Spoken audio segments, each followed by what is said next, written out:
Saudara, hari ini saya ingin sampaikan sesuatu bahwa ada sesuatu yang sedang Tuhan kerjakan dalam hidup saudara dan saya, dan kita belajar meresponi akan apa yang Tuhan mau, ya. Jadi sebenarnya Tuhan punya rencana yang luar biasa buat kita sebagai anak-anaknya. Kita tahu bahwa nanti kita tanggal 1 ya, tanggal 1 Oktober itu kita akan mengadakan suatu kebaktian istimewa, saudara. Kebaktian istimewa adalah kebaktian ibadah Rosasana on possession. Ya, kenapa? Judulnya, temanya adalah on possession. Begini, saudara. Bangsa pilihan Tuhan. Ya, bangsa pilihan Tuhan, kita tahu siapa bangsa pilihan Tuhan, itu adalah suatu bangsa yang sangat dikasihi. Ya. Sekalipun saat ini mereka belum percaya Mesias sudah datang. Ya. Tapi tetap ini adalah bangsa pilihan Tuhan karena perjanjian Tuhan dengan Abraham. Ya. Jadi mereka ini mempunyai sesuatu tradisi bahwa setiap ada pergantian tahun, itu para rabi, para nabi, itu mereka mengkhususkan diri. Benar-benar mengkhususkan diri sampai mereka itu mau ketemu dengan Allah Yahweh. Ya. Mereka benar-benar mempersiapkan diri untuk apa? Untuk mencari apa yang Tuhan akan kerjakan untuk tahun yang baru. Mereka benar-benar persiapan. Dan pada waktu mereka persiapan, maka mereka ini mendapatkan suatu pewahyuan. Ya, mereka mendapatkan suatu pewahyuan bahwa untuk Rosasana, pergantian tahun untuk tahun ini, itu yaitu dikatakan tahun 5785 ya. Itu mereka itu mendapatkan dengan perkataan yaitu PHY ya, namanya PHY, PEYHEY ya.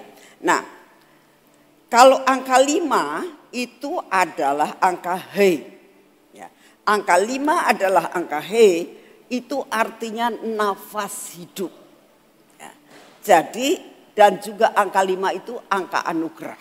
Nah, saudara, saya ini bisa nyampaikan kepada saudara ini bukan karena saya pintar, saudara. Saya juga membaca dari sejarah mereka. Bagaimana mereka bergumul di dalam doa untuk ketemu dengan yang namanya Allah Yahweh. Dan mereka akhirnya mendapatkan yang dinamakan PHY. Untuk tahun 5785 untuk masa masuk di dalam masa pergantian tahun itu dalam bahasa Ibrani dikatakan PHY. Nah, P itu 5, saudara tahu 5 itu angka anugerah. Jadi kita tahu bahwa untuk pergantian tahun ini diawali dengan anugerah Tuhan. 5 terus 7 itu angka yang sempurna. 8 adalah angka new beginning, awal dari segala sesuatu. Dan diakhiri dengan angka 5 lagi, yaitu angka anugerah. Saudara, mungkin buat kita tidak terlalu penting, tapi buat mereka ini adalah sesuatu hal yang sangat luar biasa tentang angka, tentang huruf-hurufnya. Itu mereka itu menafsirkan dan mendapatkan hal yang sangat luar biasa. Nah, kami sebagai anak-anak tebusan Tuhan, kami juga adalah orang-orang pilihan Tuhan, betul? Kita juga berhak untuk menerima akan berkat yang Tuhan berikan kepada umat pilihan Tuhan. Karena saudara adalah umat pilihan Tuhan. Amin. Ya. Jadi kita ini akan mengadakan nanti tanggal 1 Oktober. Dan 1 Oktober itu jatuhnya hari Selasa. Ya. Dan sebelumnya itu kita ini akan doa 15 jam. Sabtu, Minggu, Senin off. Nggak ada acara apa-apa, tapi tetap ada PW pagi dan sorenya kita ada persiapan buat melakukan perayaan. Selasanya kita akan masuk dalam perayaan Rosh Hashanah bersama dengan hamba-hamba Tuhan. Nah, untuk hal ini saudara saya ingin sampaikan, Tuhan itu sangat merindukan untuk kita Rosh Hashanah ini tanggal 1 itu kita akan kembali kepada posisi yang sebenarnya. Makanya kita tahu temanya adalah on position, posisi kita ya. Posisi kita jangan off, posisi kita harus on ya. Nah, untuk itu kita tahu apa sih yang dinamakan dengan posisi yang on. Begini saudara, kita itu di dalam Bahtera itu ada 6 panggilan ya. Saudara tahu ada 6 panggilan. Yang pertama itu panggilan penuai atau pekerja ya. Yang kedua adalah panggilan raja-raja. Yang ketiga adalah panggilan imam. Yang keempat panggilan pilar. Yang kelima adalah panggilan tentara. Yang keenam panggilan mempelai. Ya, ada, dan ini ada ciri-ciri 6 panggilan. Itu sih logonya bukan sih kamu? Ya, dan ini ada ciri-cirinya ya. Kalau panggilan penuai itu adalah selalu rindu mencari jiwa-jiwa. Jadi kalau saudara nih ya, koreksi diri. Aku ini sebenarnya terbeban buat jiwa-jiwa enggak sih gitu ya. Terus yang kedua suka nginjil, sedikit-sedikit pengen menjadi berkat ya. Bahwa apa yang Tuhan rindukan, pergilah jadikan semua bangsa muridku. Baptiskan mereka dalam nama Bapa, Anak dan Roh Kudus. Ada kerinduan yang mengebu-ngebu seperti itu ya. Atau mulai peduli dengan jiwa-jiwa yang ada di sekitar kita. Kok ini orang belum diselamatkan ya. Nah, didoakan dan sebagainya. Kalau ciri-ciri itu ada dalam diri saudara, itu namanya saudara itu panggilannya adalah penuai. Ya, yaitu pekerja penuai di akhir zaman. Nah, itu cirinya. Terus ciri yang kedua, saya tuh kok nggak kelihatan. Panggilan pilar. Nah, pilar ini biasanya dipimpin sama Pak Yusak, ya almarhum Pak Yusak. Jadi sebenarnya ini kan ada ya, pilar itu mempunyai prinsip tidak mudah terpengaruh, artinya seperti pilar. Ya, kalau saudara ini sebagai seorang anak Tuhan yang apapun yang terjadi, aku tetap tegak berdiri kayak pilar. Ya, ada goncang-gancing apapun tidak terpengaruh. Ya, kalau buat wanita namanya seperti pilar itu tidak mudah terpengaruh. Hei, ada diskon, ada diskon, ada diskon. Ya itu wanita beda sih sama laki-laki. Tapi laki-laki juga banyak yang begitu. Misalnya ada diskon, ada diskon. Wah, mumpung ya, terbeli. Ya, yang buat laki-laki yang misalnya lagi suka sepatu misalnya gitu. Ada sepatu baru, ini. Nah, kepengaruh terus beli. Itu bukan pilar itu, bukan pilar ya. Itu bukan pilar. Kalau pilar itu ditawari apapun itu tidak berpengaruh. Ya, enggak. Itu berdiri teguh. Ya. Di sana ada begini-begini, enggak. Ya. Prinsip yang seperti ini juga tentang iman. Ini ada pengajaran baru, begini-begini. Ini hamba Tuhan yang ada begini-begini. Tetap berdiri pada posisinya. Iman yang teguh. tidak terpengaruh. Ya. Lalu dikatakan hidupnya santai, mempunyai penyerahan penuh kepada Tuhan. Ya. Salah satu contoh seperti Pak Yusak. Pak Yusak itu hidupnya santai. Kalau ada apa-apa, masalah berat sekali ya. Ya wis santai aja. Kamu pikirin yang gak ada gunanya, kamu yang gak bisa cari jalan keluar. Nyantai aja. Gitu. Nyantai itu sebetulnya akan membuat saudara tenang. Saudara. Sebab kalau dalam menghadapi sesuatu, belum apa-apa ini sudah kamunya sudah bingung. Gak bisa cari jalan keluar. Tapi kalau orang yang namanya pilar, itu ya namanya juga pilar ya. Gak akan tergoyahkan. Ya. Tenang. Santai. Kalau kamu ciri-ciri ini ada dalam hidupmu, ya kemungkinan kamu adalah panggilannya pilar. Ya. Lalu tidak mudah goyah dalam menghadapi persoalan, ya, seperti yang saya tadi katakan. Sebab di mana kita ada ketenangan, di situ ada jalan keluar. Di situ letak pertolongan kita kalau tenang. Ya. Terus apa lagi?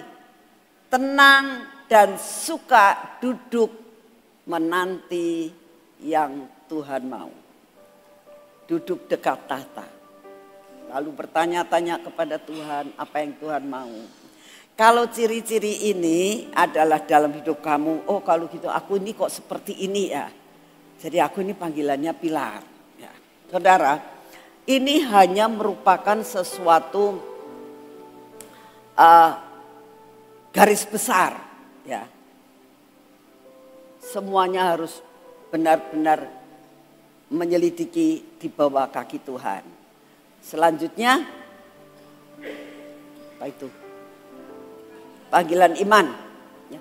Sebenarnya panggilan imam ini hampir mirip dengan pilar, hampir mirip dengan mempelai. Ya.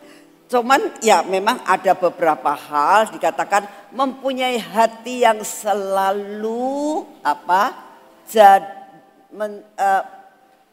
selalu jadi pensyafaat atau pendoa. Ya. Kalau namanya imam zaman dahulu kan selalu jadi pendoa syafaat buat umatnya.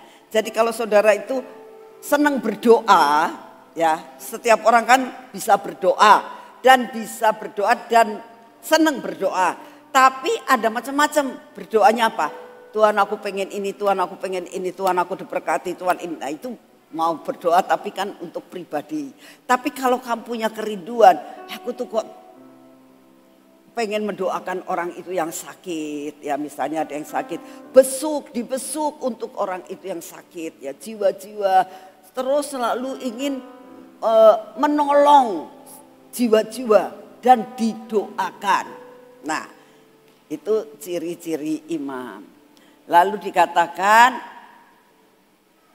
saya kok kelihatan enggak begitu ini.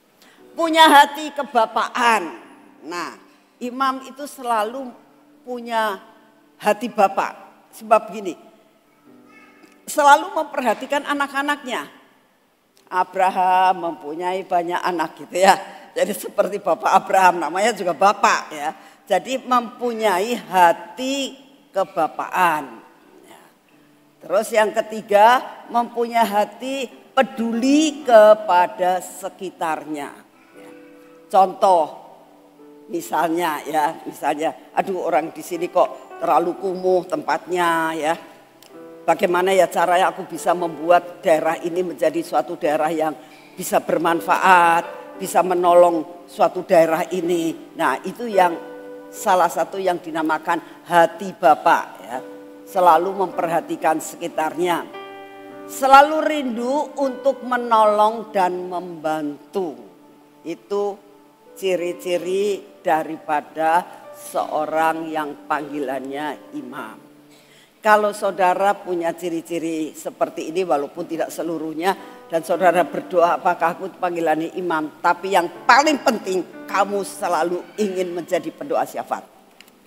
Ya. Selanjutnya. Panggilan raja ya. Kalau orang yang mempunyai panggilan raja itu mempunyai jiwa seorang pemimpin. Kalau raja kan jadi pemimpin kan, mimpin. Mempunyai sifat untuk memikirkan strategi yang terbaik. Jadi artinya punya ide, ya, selalu punya ide yang baru. Itu ciri-ciri seorang pemimpin dan seorang raja. Lalu mempunyai jiwa untuk mengatur dengan baik. Ya, seorang yang raja itu pasti punya yang dinamakan sifat kolerik, ya. Murah hati dan mempunyai prinsip. Artinya tidak mudah tergoyahkan. Sebab kalau raja itu dipengaruhi ini kupingnya ini dua, tapi yang didengar cuma satu, tidak menjadi raja yang baik, ya. Selalu memutuskan segala sesuatu dengan mendengar dua telinga, ya. Lalu diberkati untuk menjadi berkat. Jadi dia boleh menjadi raja dan dia boleh menyalurkan segala sesuatunya kepada rakyatnya. Jadi orang yang ada di bawahnya, orang yang dipimpinnya, ya. Selama kamu mempunyai sifat seperti ini, kemungkinan engkau menjadi panggilan kamu adalah raja. Nah, yang terakhir, tentara dulu ya. Ya, panggilan tentara. Nah, panggilan tentara itu mempunyai kedisiplinan tinggi. Jadi kalau saudara itu sebagai orang yang punya disiplin tinggi, pagi ya disiplin, makan disiplin, semua disiplin, ya, nggak sembarangan, nggak amburadul. Kemungkinan saudara menjadi seorang tentara. Ya. Siap melakukan perintah kapan saja dan dimanapun juga. Ya. Tentara itu selalu siap, tidak bisa tentara semaunya saja. Ya. Patuh pada pimpinan tanpa memikirkan kepentingannya sendiri. Diperintahkan ini walaupun kamu sebenarnya gak pas di hati. Tapi kalau kamu panggilan tentara, kamu harus menyingkirkan semuanya dan mengikuti apa yang diperintahkan. Nah, kalau saudara ini adalah seperti ini, ciri-cirinya itu panggilan saudara adalah tentara. Yang terakhir, panggilan mempelai. Ya. Panggilan mempelai itu mempunyai mata yang selalu tertuju kepada Tuhan. Jadi begini, ini bukan berarti nggak bisa melihat apa-apa. Saudara boleh melihat segala sesuatu. Tapi saudara harus tahu bahwa yang terutama mataku hanya untuk Tuhan. Seorang mempelai tujuannya hanya satu, adalah mempelai pria. Ya, anak domba Allah. Ya. Jadi kalau saudara merasakan aku tuh kok selalu rindu, sering ke taman, misalnya selalu ingin berdoa, kalau misalnya lebih baik aku di taman daripada aku ke mall misalnya, ya. Nah, ini salah satu ciri. Yang kedua dikatakan kesukaannya adalah duduk dekat kaki Tuhan. Nah, dibandingkan dengan yang lain, kamu harus setidak-tidaknya mempunyai karakter 60%, ya. 60% untuk perkara-perkara rohani, ya 40% untuk semua perkara-perkara yang ada di sekitarnya. Paling tidak 55-45, ya. Sehingga kita tahu persis aku suka. Ya. Nah, lalu yang selanjutnya, kesukaannya adalah menyembah dan berusaha menyenangkan hati Tuhan. Artinya kalau dibandingkan dengan kamu suruh memilih, ya, mau milih pelayanan atau mau milih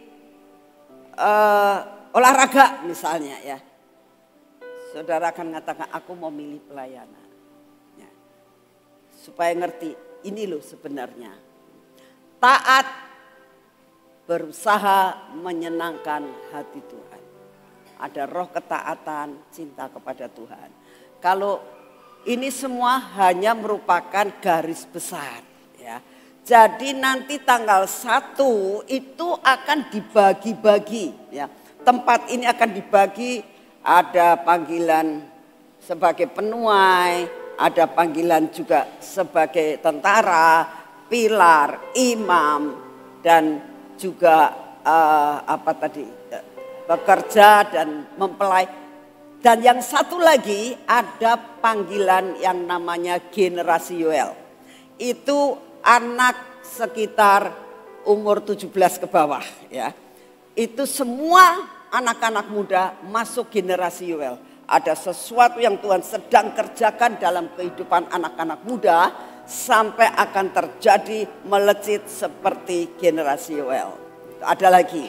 Jadi semua anak muda masuk dalam generasi Yoel ini.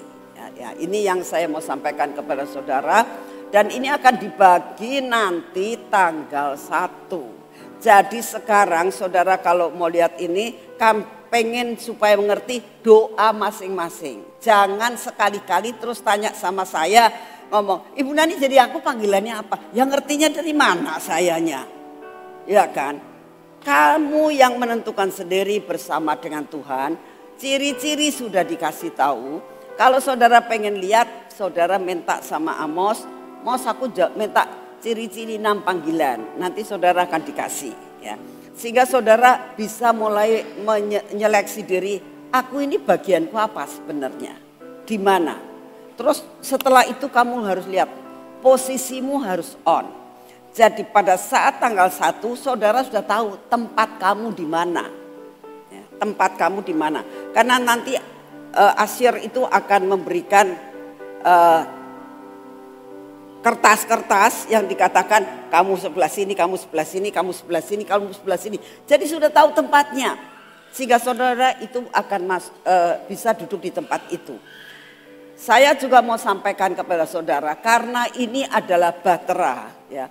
Dan ini ada acara yang sangat luar biasa.